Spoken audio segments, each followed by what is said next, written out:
Hey there, it's been a while, quite a while. I did one tutorial for LittleTiles and it's time for a new one. Yeah, this time it's about a feature which has been requested so many times and it's basically redstone in LittleTiles. And redstone in LittleTiles is not redstone, but it's called signals or signaling, whatever. So this tutorial should be about the basics. So I'm just gonna focus on how to open a door, how to build a lever, a pressure plate, whatever. Basically just the basics to make it short. Okay, so what do we need? Obviously we need something to build. We should take an output and an input.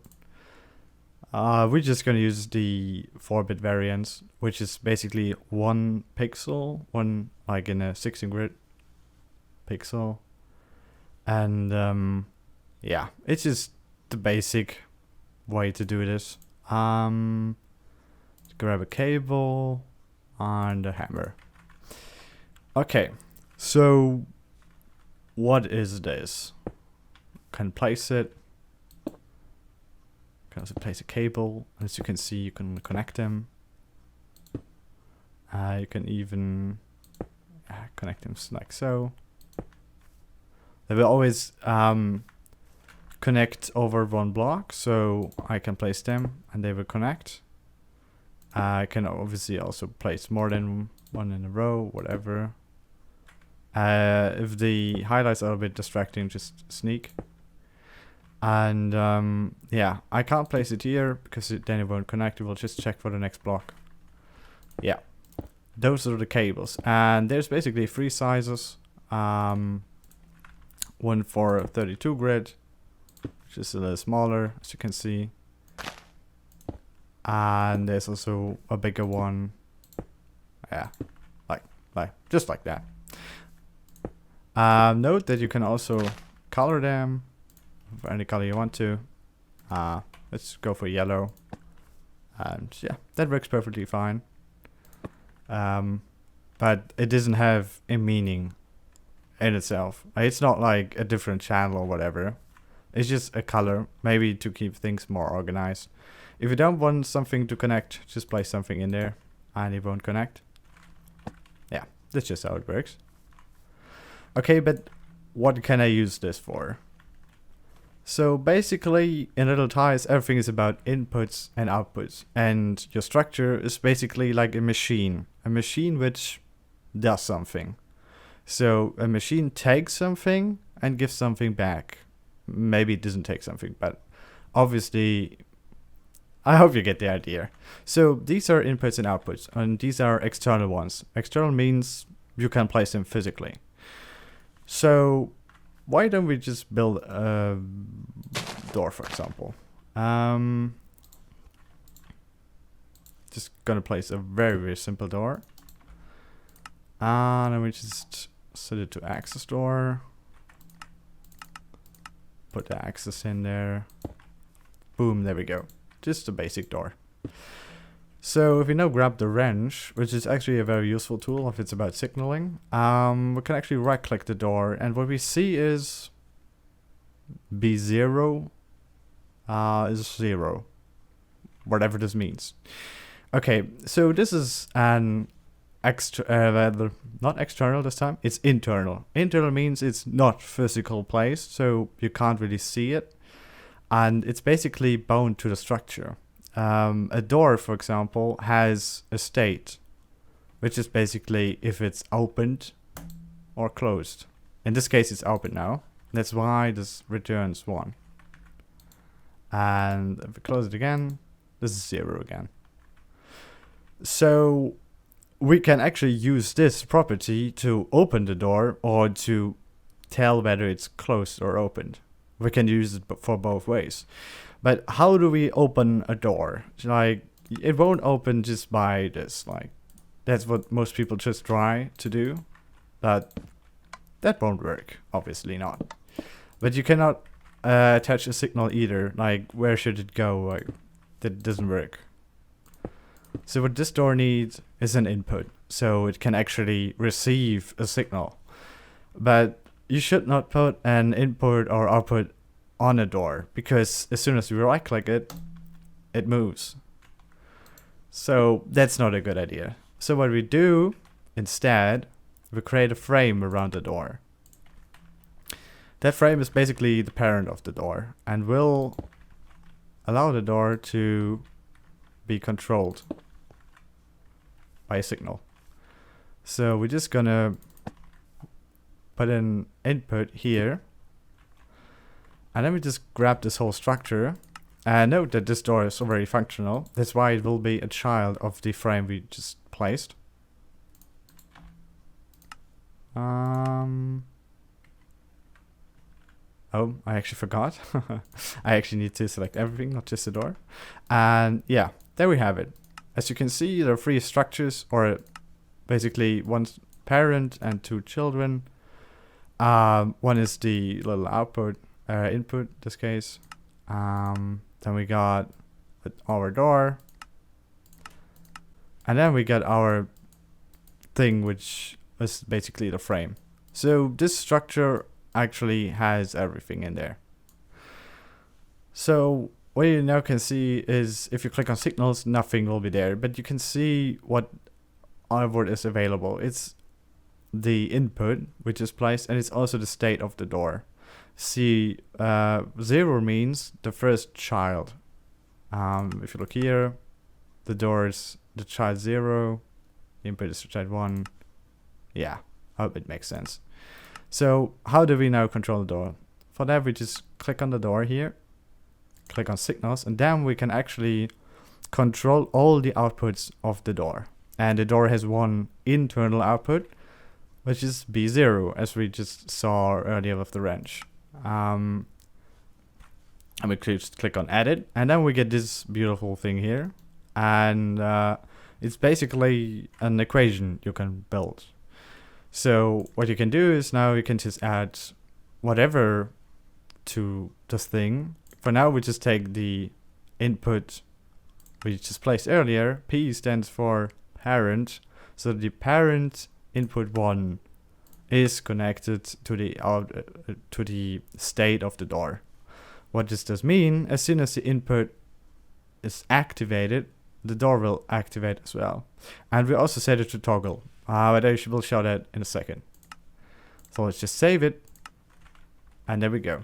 If we now place it, it would in theory react to whatever we input here. But we don't have an input yet. So let's just take something as an example. And I will get to how this works later. But just take that. As you can see, it has some outputs. Just place it over here. And if we now step on the door, it opens. But what's very interesting now is that the door opens, but it doesn't close again. That's because it's on toggle mode. So if we now walk on the pressure plate again, it closes. And yeah, that's basically the toggle mode. The toggle mode means you have to actually have no signal at all. And then if you activate it again, it will trigger another toggle. In this case, it means we have to get off the pressure plate in order to trigger a change. So let's remove this again and try something else. Let's try out the equal mode, which is basically just how you would expect it to work, like a vanilla door. It opens as long as it has a signal, and as soon as it doesn't have a signal, it closes again. Perfect.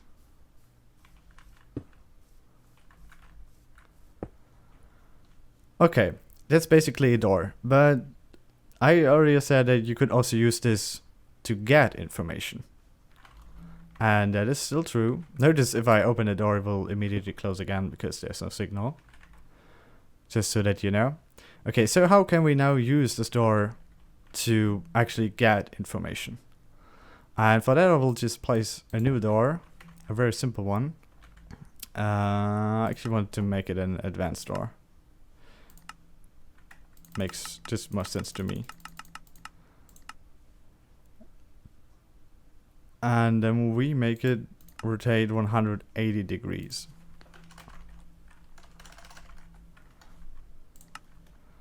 Okay, so if you now place it, yeah, that's basically our lever. And again, as here before, we actually need, because this is moving, we actually need something to stand on, which actually can output something. So we just do this, connect a simple output here. There we go. Notice that we can also color it to better integrate into the system. 100% sure if this, that's okay for now. So we just take this after we place this on top and save it. And now we got, again, 3 structures in there. We make this one fixed. And in this case, the output is actually part of the fixed structure. So we click on signals here and then we see 0, which is the output here, as you can see. Okay, so let's click on edit, and then we can just add the state of the door. We just connect them. By the way, we connect them by clicking on this, clicking on that, and it's added. And we can remove a line, this is by right click, or we can remove this entire thing also by right click. We can also double click to get some more advanced properties, but for now we don't need that. So let's just go up that. Notice that there's also something here down below which tells us ticks. It's basically how long the equation takes. Will not be important in most cases, but notice that it has to at least be 1 tick. Okay, now let's just place it, and maybe we'll place it down here. Okay, so let's activate the advanced door. Boom, there we go. It opens. And it closes again. So basically we created our own switch. Just like that. Of course it doesn't really look fancy, but you know, it still does the trick. Neat. Okay, what else can we do with this? Actually, let's figure out how this pressure plate works. So let's do a no-clip structure. For that, we're just gonna place some stone. Whatever. So let's make this a no-clip structure. And as you can see, if you now click on signals, it actually has internal inputs, which are not physical, but actually tell some information about the structure. And as you can see, we have players and entities, and these indicate if there's a player or entity on top of it. So now we have the no-clip structure. Again, we need something to, actually we don't. But just keep in mind that if you do it like that, just output something, we can actually do that directly.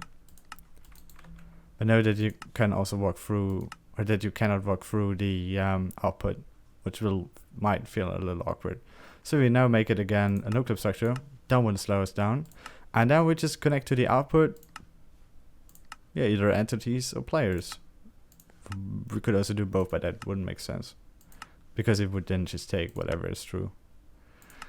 Yeah, there we go. So this would, as soon as we are in the no-clip structure, it will output a signal. There we go. So basically, this is how the pressure plate works. Only that there is a real structure below it, so it doesn't feel awkward if you walk over it that you step up. So you step up entirely. Just a small little thing. Okay, but what else can we do with this? We could also set it to entities, which would make entities work on the pressure plate. So we're now going to place it. We can actually throw down our wrench in there, and it will actually open the door. You can also see all of the available internal outputs and inputs here. And if we now click on it, notice that they're actually activated.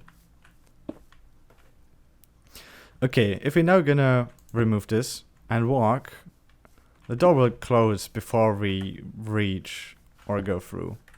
Even like if we're fast, we can make it, but it's not really cool. So let's look at a different mode. For this, I'm just gonna use the extender mode, which will basically lengthen our signal after it's turned off for a certain amount of time. This is ticks, so 20 ticks is 1 second, so let's do 50. That's 2.5 seconds. Place it on again. The door will open, and if I go off the pressure plate, it will stay open for 2.5 seconds. It's more than enough time to get through. And yes, as you can see, the door will always stay open if you stay or if the signal is active, but as soon as the signal stops, it will then wait 2.5 seconds to stop. Unless you use the pulse mode, which actually does the same thing, but it doesn't wait for the signal to be turned off. So if you stand on this pressure plate, it will it will close again in 2.5 seconds, no matter if you stand on it or go off. So this just ensures it's one pulse, and then you need to get off the pressure plate again and activate it again to trigger another pulse. Those are basically all the modes you need, and they're, yeah, just play around with it a little bit and it should work just fine. Okay, so what else do we have? We got some more structures on our hands. Let's talk about the storage structure. Just output something again, which is gonna take the storage block. By the way, these structures are all just for demonstration purposes and really ugly, I know. So let's make it a storage structure. And the storage structure also has two variables to tell you what's actually going on. Access means if a player is currently accessing the storage.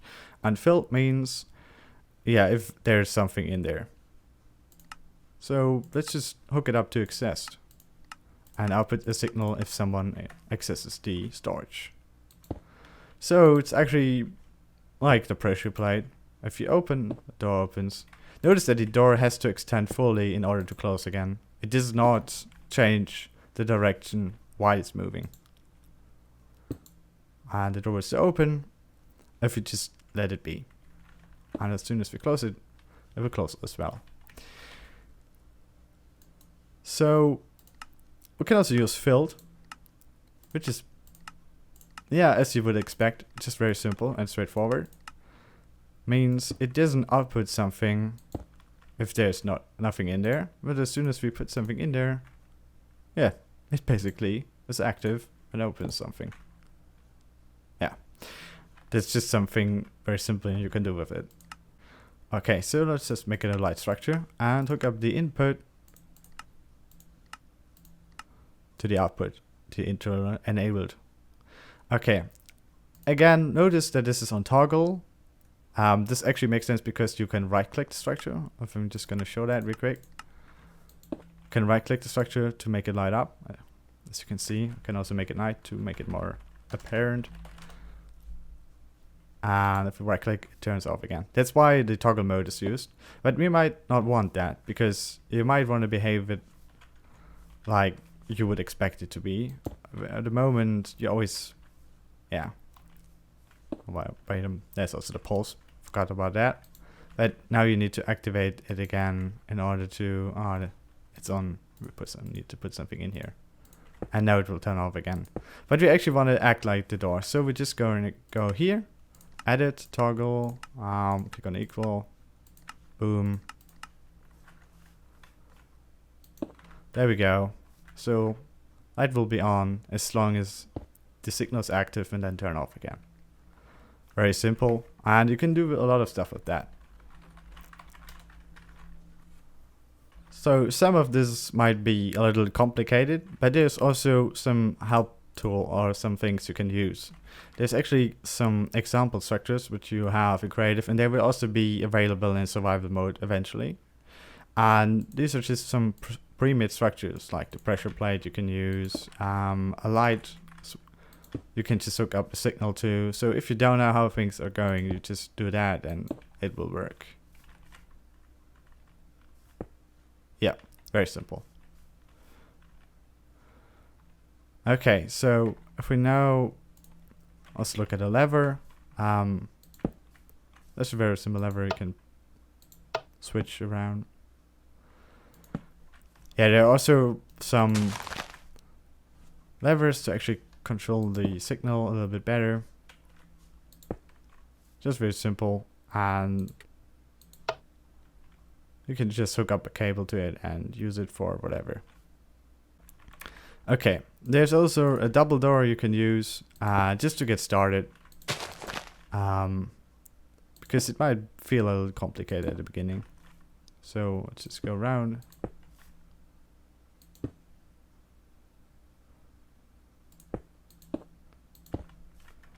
And oh, there it goes.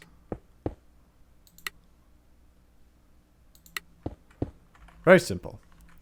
I want to show one last thing, which is the converter. It basically takes redstone and transmits or converts it into a signal, or it takes a signal and converts it to a redstone. So you can actually use it for both. Notice that you can place it in all directions. There are different size. This is basically the redstone input, also blue. And this is the redstone output. Okay, what does this mean? Basically, you can only attach the 4-bit versions, like the 1-pixel versions, to this.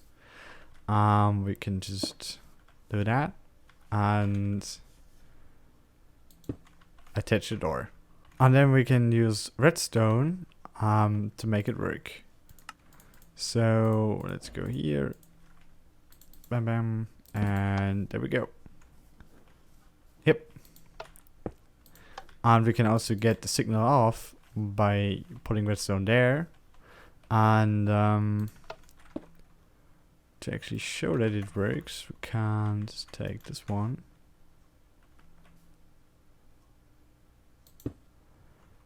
And if we're not going to stand on it, door opens, the signal, redstone gets outputted, and yeah.